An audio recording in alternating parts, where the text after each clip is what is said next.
नमस्कार दोस्तों। आज की कहानी है पति पत्नी की एक अनोखी कहानी। आनंदलाल और सरिता जी की शादी को अब 50 साल पूरे हो चुके थे। उन दोनों की उम्र भी 75 से ऊपर निकल चुकी थी।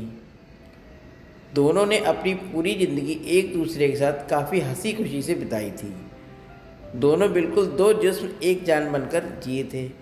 सुख दुख के साथ साथ उन्होंने अपने अपने पर्सनल रहस्य भी एक दूसरे के साथ शेयर किए थे। हाँ, सरिता जी ने केवल एक रहस्य आनंदलाल को कभी भी नहीं बताया। सरिता जी ने अपने कबर्ड के सबसे ऊपर के खाने में एक जूते के बॉक्स में रखा करती थी, जिसमें किसी को भी, यहाँ तक कि खुद उनके पति को भी छूने की मनाही थी।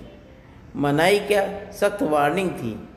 सरिता जी ने अपने पति से कह रखा था कि समय आने पर वे उस बक्से का राज उन्हें जरूर बताएंगी। आनंदलाल को भी कोई इस बात का परहेज नहीं था।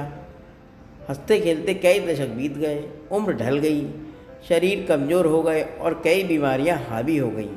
सरिता जी की बीमारियों से जूझते जूझते हार मानने लगी थी।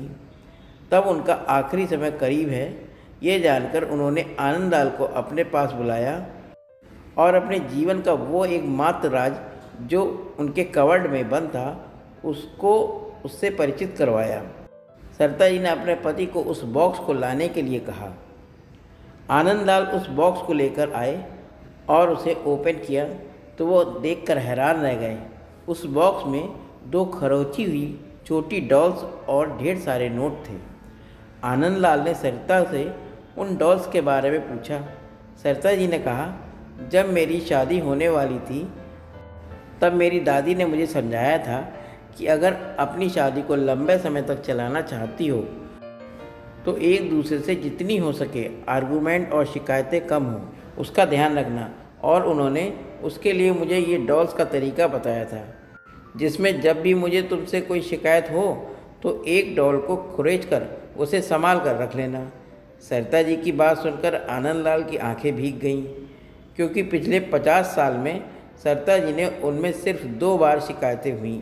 ये विचार ही उनके लिए काफ़ी सुखद था। बाद में उन्होंने उन ढेर सारे 100 के नोटों के बारे में भी पूछा, जो गिनती करने पर 1 लाख से भी ज़्यादा की थी। सरिता जी ने कहा, ये नोट मैंने तब इस बॉक्स में डाली जब मैंने आपके साथ कोई खुशी या संतोष के पल बिताए। आनंदलाल जी अपनी पत्नी को गले से लगाकर रो पड़े और बोले, मेरे किसी जन्म के पुण्य ही होंगे जिससे मुझे तुम पत्नी के रूप में मिली। दोस्तों, छोटी सी इस पति पत्नी की प्रेम कहानी में जो पत्नी ने तरीका अपनाया था, अगर हर पति पत्नी अपने जीवन में वही तरीका अपना ले तो हजारों रिश्ते जो छोटी छोटी बातों पर बिखर जाते हैं वो बिखरने से बचेंगे। दोस्तों, ये कहानी कैसी लगी कमेंट करिएगा। मिलते हैं फिर एक नई कहानी में, तब तक के लिए नमस्कार दोस्तों।